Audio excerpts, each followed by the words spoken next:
Because right now, if you look at the how the operation is done, it's Mhm, built for someone else. It's not built for dentistry. mhm, So why wasn't it built for dentistry is the real mhm, question. mhm, And why aren't we building it for dentistry now? We see mhm, a lot of these companies coming out with solutions, but a lot of these solutions are sitting on the sideline mhm. because the systems are outdated. We're operating on systems that were created in the 90s and 80s. So, that's again, it goes back to it's a concern, not only Mhm. for us that are in it now, but it's a concern for our future generation.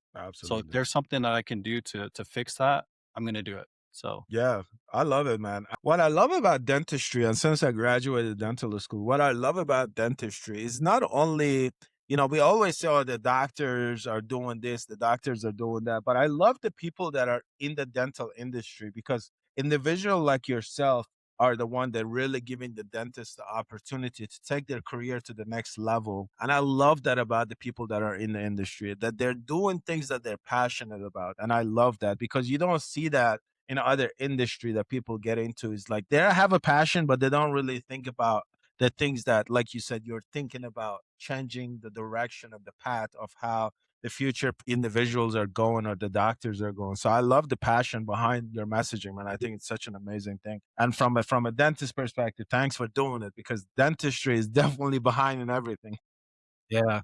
Yeah. Well, so we actually I had one of my advisors, he's actually a doctor up at the University of Utah. Hmm. And he sits on, multiple boards for the healthcare, departments, and so he said, "Alvin, why aren't you using this for medical?" And I said, "Because right now I have a soft spot for dentistry, and I wanna start with dentistry first." And the reason why is because they are still in the, like, old ways of doing Yep. things.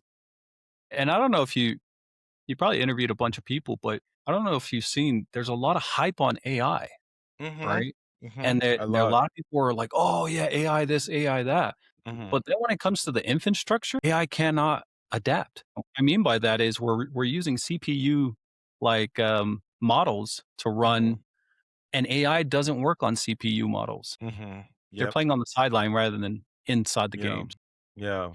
Yeah, it's very interesting, like, It some is of the indeed. studies that we've done, but at the same time, it's exciting because All right, everyone. Welcome to another episode of Dentment. Man, I think I'm in a row. I'm missing my partner in crime, Masu, tonight, but I'm bringing a lot of people from Utah, which is technically my second home. I don't know what is going on, but it's a good thing. I'm sticking to my roots. But hey, today's guest is Mr. Alvin, founder and CEO of Dental Revenue Intelligent Framework, where the focus is simple but yet powerful: predictable claim, fear deny, and predictable cash flow. Alvin has built a system that helps dental practices stop guessing and start running their revenue like a well-designed operation. If you care about collection, cash flow, and building a more resilient dental business, this conversation is for you. Let's jump in and welcome Alvin. Mr. Alvin, thank you so much for your time. Yeah, thank you. It's a pleasure and honor to be here, and so excited to jump in. Absolutely. Absolutely, man. Well, I'm already, me and you already have something in common. So you say Utah. I'm like, oh man, Utah is where is that? It seems like I just need to come back to Utah, man. It seems like all the dental stuff is happening there. I need to come back there. But no, man, I really truly appreciate the fact that you give me your time this tonight. I think I messaged you a few weeks back and talked to you about what are you guys doing with the revenue cycle management, because I believe it is one of the hardest thing is revenue cycle management when it comes to running a dental practice, because the practice that I'm in, that is one of the things that consumes the most amount of time of our staff trying to run that part of the business. So can you please tell us exactly what you guys are really doing with your company and what are you trying to accomplish and how are you trying to help the dental practices with your services? Yeah, so just to kind of give some context about my background. So I'm a Lean Six Sigma black belt. So I Mm-hmm. really understand the system, processes, operations, and that allows me to really dive into a lot of things. There's a methodology called Gamba in Lean Six Sigma, which states you need to go in and dive into the situations, right? Immerse yourself and get involved with the organizations. And the more you get involved, the more you start to see the things that that has to do with operations that are making it very difficult for things to run. So yeah, I've been doing this for about going on 5 years now. 3 years, 3.5 years have been R&D. So I've Mhm. invested a lot of money in really going in and getting involved in some of these conversations with doctors, hygienists, office Mhm. managers to really understand the intricacies of how this actually works. Mhm. And a lot of the things that we've found is that there are systems that are broken. Mhm. They speak different languages, they don't coordinate with each other, and when I say languages, these are actual models Mhm. that makes up a software, and these softwares do not coordinate with one another, and that Mhm. becomes a problem because if you're sending information out, information needs to be given to the endpoints. If these endpoints are not being, or if that message is not being conveyed the right way, well, your case acceptance starts to go down. Mhm. Right?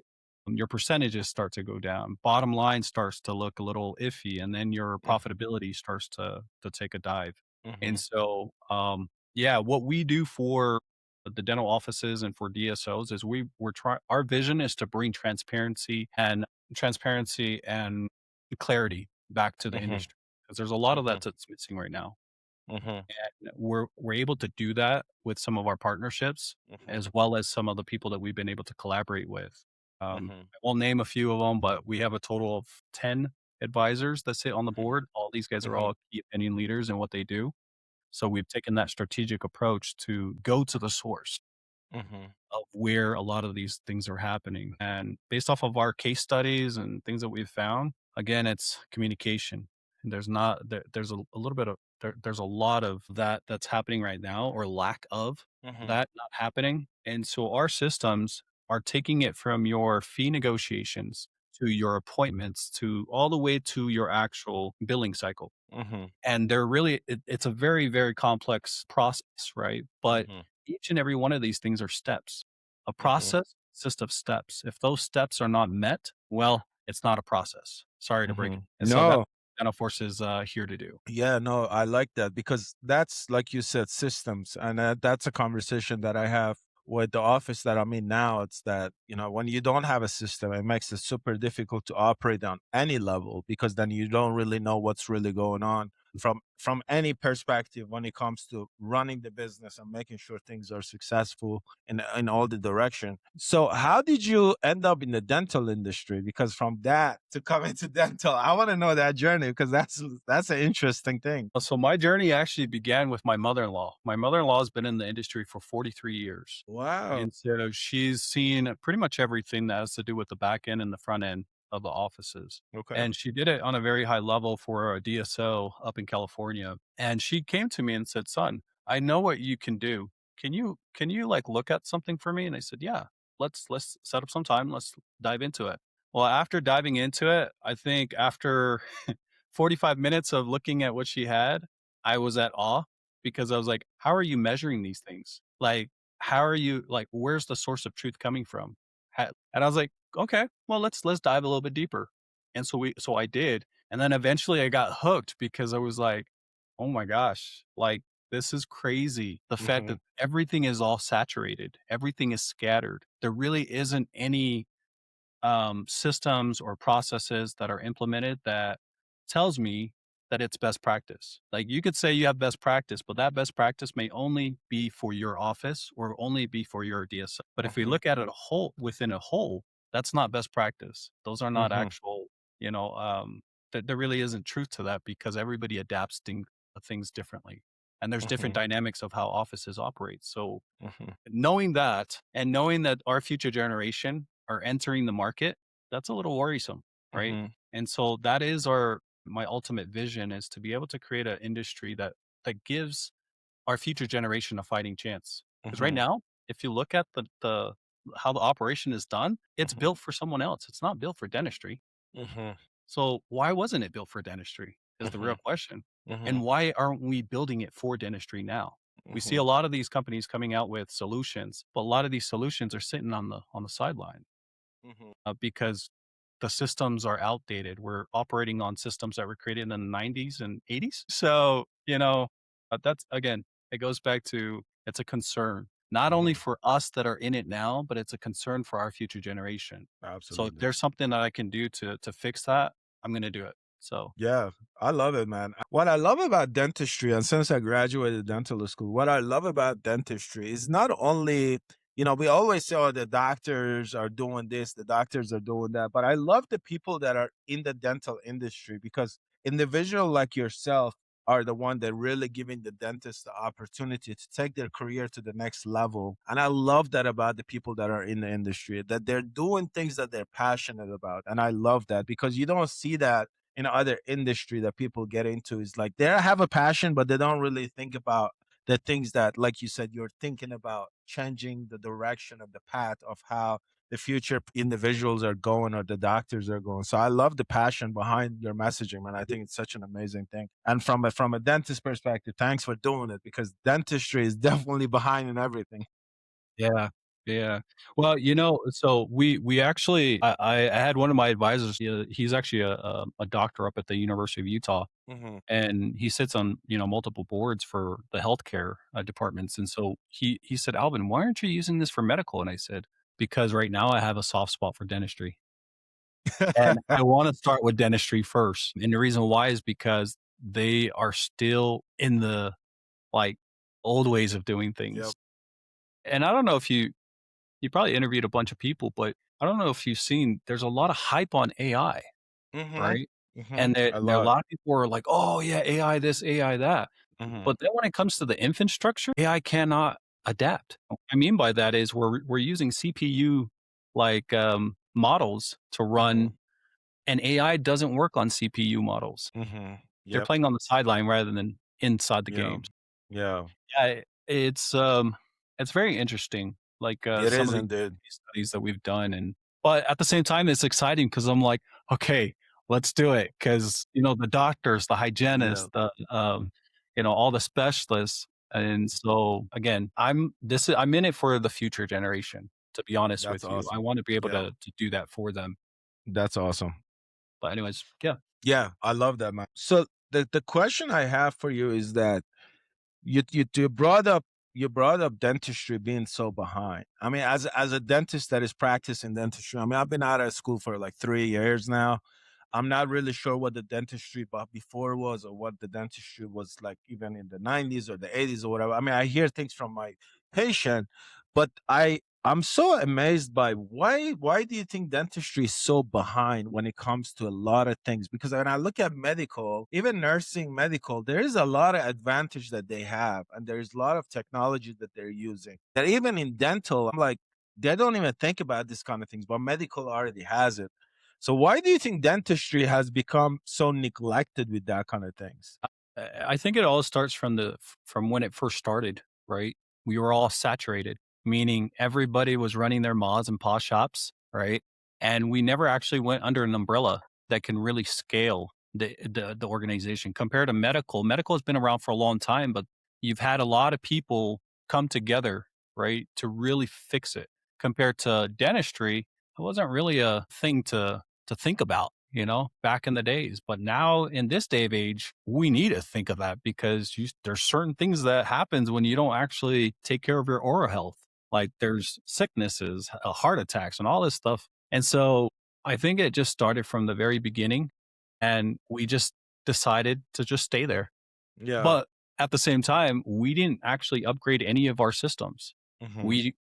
I look at it this way, and hopefully hold me against this, but I'm an American, right? And Hmm. I like things comfortably. I like to sit comfortably, right? So if it doesn't need to change, don't change it, right? And I think that's the mindset, right, that we had back then was like, we don't need to change it. Why change it? Right. But again, Yeah. there's other things too. There's a lot of business aspects to it as well, of why we were Hmm. not able to scale. Hmm. But now we're at a very, very critical point to where that can change. And so now we have to ask ourselves, do we make the change? And can we make the change Hmm. as a whole? So I don't know if I Hmm. shared this with you, but a lot of people they asked me, they said, Alvin, why Elite Dental Force? What's up with the name? That's like a dentist. And everybody says, oh, it's Dr. Alvin Utai. And I'm like, I'm not a dentist, but I'm gonna share with you the reason why we came up with this name because it goes with our vision as well. Mhm. The name actually came and it was born by a belief. And that belief Mm. was that there needed to be an elite team of people that came Mhm. together to solve one of the biggest issues in dentistry. And if Mhm. they did come together, there would be a force to be reckoned with. Mhm. And that's how I came up with Elite Dental Force. I Elite, love it. it's a force. I love it. Um, that's again, we're here for the industry, Mhm. and that's my belief is that we have to come together, Mhm. especially at this very critical moment where Mhm. things are shifting. AI is coming into place, and Mhm. if we don't come together, then we're going to continue to be in the stone age. Yeah, for sure. Yeah, it is. I was just recently invited on a podcast and I talked about this. I sometimes look at some of these practices and I'm like, how do you guys have a paper chart in the year 2026? I'm like, this is not normal. I'm like, can somebody explain to me how doctors are still using paper charts and doing like dark Mailing imaging from systems like and I'm like, yeah, let's not do that anymore. Let's just move on from that. But like it good the point is that because the doctors and the dentists get so comfortable where they're at, sometimes they don't even want to get out of that bubble and really see what other opportunities they have to grow themselves. And then that's a problem too. It's just like we don't educate ourselves. We only focus so much on the dentistry that we fall trapped into whatever the norms are and we get us stuck to doing that and we don't want to really challenge ourselves to try to understand really what else is there. Now, with that being said, because the AI thing, like you said, has become such a big topic in our industry. I mean, every corner that I turn to on LinkedIn, somebody is building something with AI. Like I'm tired of see, I'm like, I'm just waiting for somebody tomorrow to say we build the AI of a person, a reception, or something. That's the last thing we need because everybody's building something. So what is like you said, we know the AI can help us advance on certain area, but we know the AI cannot do everything, right? Because like you said, the AI is only there to help us with some of the tasks, but it's not as smart enough to still handle a lot of things that we want to do. With that being said, now that you are in the world that you're in, how do you see that AI is going to help shift the way we do dentistry? Does it going to have any sort of positive impact in our industry? And if it is going to, where do you see it going? Because that's the part that I'm very interested to see what people's yeah. perspective on it is. So I'll start with this. In order for us to actually make any type of shift, we first have to shift our mindsets, right? We have to shift our mindset from a fixed mindset to a growth mindset. Mm-hmm. And a lot of the times, making that transition can be very hard and it can be very scary at times. Mm-hmm. But I think if once we make the decision that we want to shift to that, you now have to understand what AI is actually meant to do, right? Because most people they are like, you say AI, and it's like, oh, they're going to replace me. When in reality, it's what you do with AI, right, that matters. So if you want AI to come in and change a few things within your office, it can 100% do it, Mm-hmm. and you can accomplish that with the Mm-hmm. AI. But there's also limitations to this. And the reason Mm-hmm. why it's very complicated is because the systems that we're running, they're not compatible for AI right now. Mm-hmm. So meaning AI, again, there's certain models. You have your CPUs, you have your Mm-hmm. GPUs. These are all models that like if you look at let's I'm going to actually highlight Pearl. They've done a phenomenal job thus far with what they're doing Mm-hmm. with imaging. But Mm-hmm. do you want to know why they're doing a really good job with it? Mm-hmm. It's Mm-hmm. because they're using a GPU model, which understands algorithms, right? Patterns. So when you go into like using AI, that's what AI is meant to do, is to understand patterns, rhythm, algorithms and all these Mm-hmm. things. But you can't do that with operations because Mm-hmm. operations, it's a different beast. So Mm-hmm. to kind of answer your question, where do we see AI, right, in the future? I think it starts again with the individual and the Mm-hmm. organizations, right? Mm-hmm. That's who's going to determine where the future sits. Mm-hmm. If we're going to, continue running off of these old models, then we're not going to see any changes. Yeah. And what I mean by models, well, there's models, but infrastructure. Let me be Mm-hmm. very precise about that. Mm-hmm. If we don't change the infrastructure, Mm-hmm. then we're not going to see any uplifts to it. But then once Yeah. we do change the infrastructure, then you'll start to see. But this has to deal with it doesn't, and a lot of people that are like, oh, we have the best developers, has nothing to do with your developers, has everything to do with your engineering. Mm, So when you go into engineer the actual models and your infrastructure, that's when you will actually see the changes because now the programming has changed, but we're mhm. still on the old program. Yeah. And so again, we have to make that critical decision. Are we Mhm, going to go with a company that has a strong enough infrastructure that can do what we want? And if we are going to make that change, who's that person that's going to do it for us? And how would we know? Because we're not engineers. Doctors are not engineers, neither are the staff or DSO people. So you have to get to the bottom of who really knows, which are mhm. engineers and then your developers. Developers just Yeah, there to put the picture together. absolutely, absolutely. So I see that there's changes with the imaging side, but Mhm, mhm. operations, it's gonna take some time. Tech But man. with what we have now, I can confidently say that we can get there within the next year or 2. Oh, that's much better than I was thinking. I Well, thought you were yeah, gonna say 10 so years. yeah, Elite Metal Force is gonna be launching probably somewhere, and I would just hypothetically, give a pretty good estimate. We're probably gonna be launching the actual RCM software probably around May or Mhm. June, somewhere around that time Okay. frame.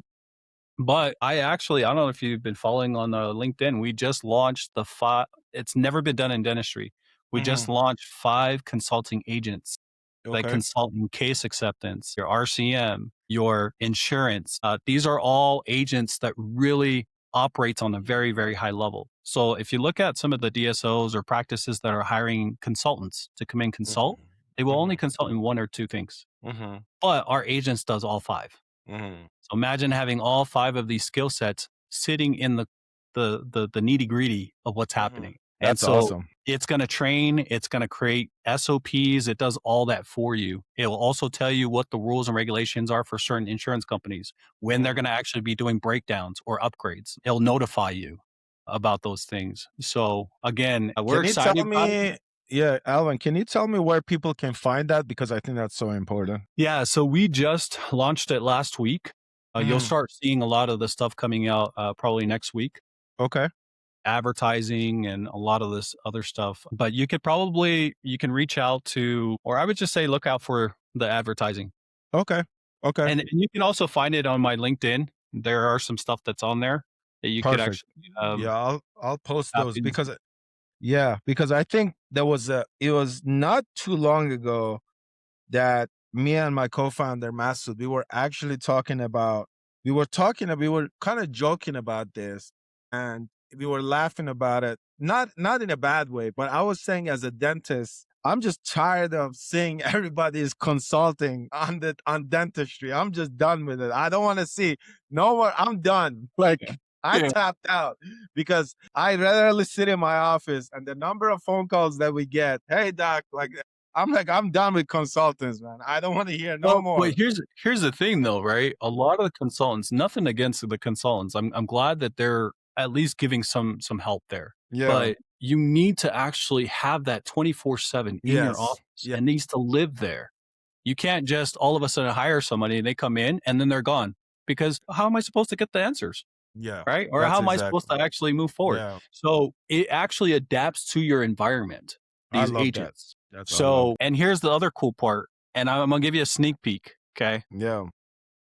We will understand your patients before your patients even come in, Wow. meaning their personality.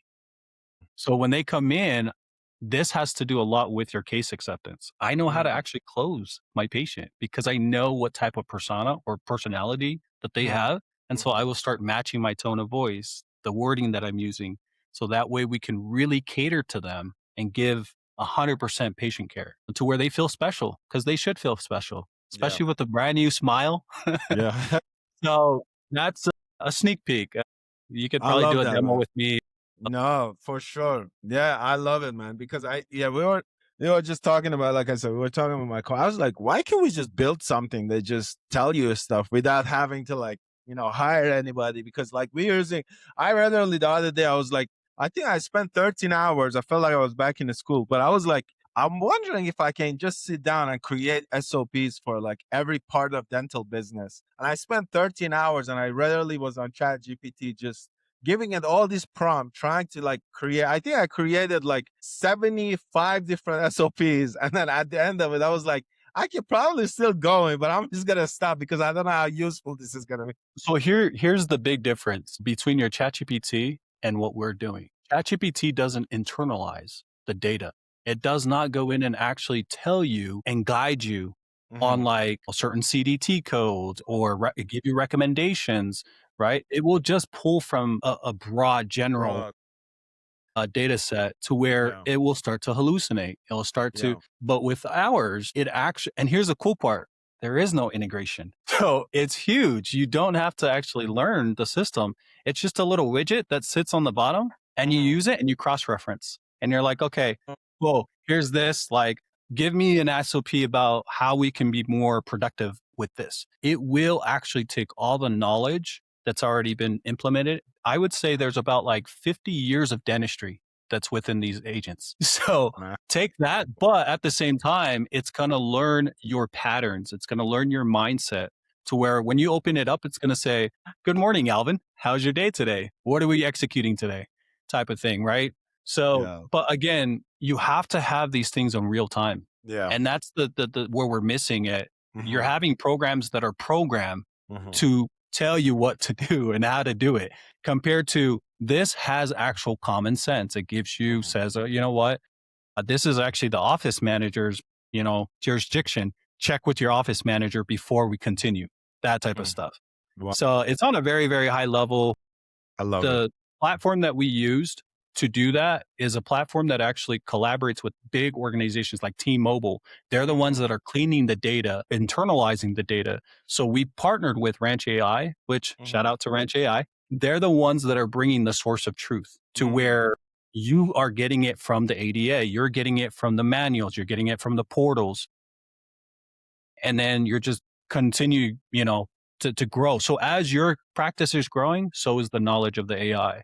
But at least you have a baseline that's a very, very, very strong baseline to go off of to begin with. Man, I love that. I think this is wow. Well, you gotta definitely demo that out for me because I am like, I'm just so fascinated. Everything that's the thing I love, man. Like you talk about certain things, the next day somebody is building it and then bringing it to life, and you're like, okay, well, now everything is like I said, man. I think you got to put a lot of consultants out of business. So Yeah. Well, the thing is too, like for me, I'm not trying to like minimize any sorry, little nephew came in. no, you're good. So I'm not trying to, again, we're not trying to replace anybody. We're just trying to make sure that we stay efficient, No, right? absolutely, absolutely, Execution is huge. And you guys got to execute on a very high level. If we can't do absolutely. that for our team, and how are we supposed to do it for our patients, Yeah. right?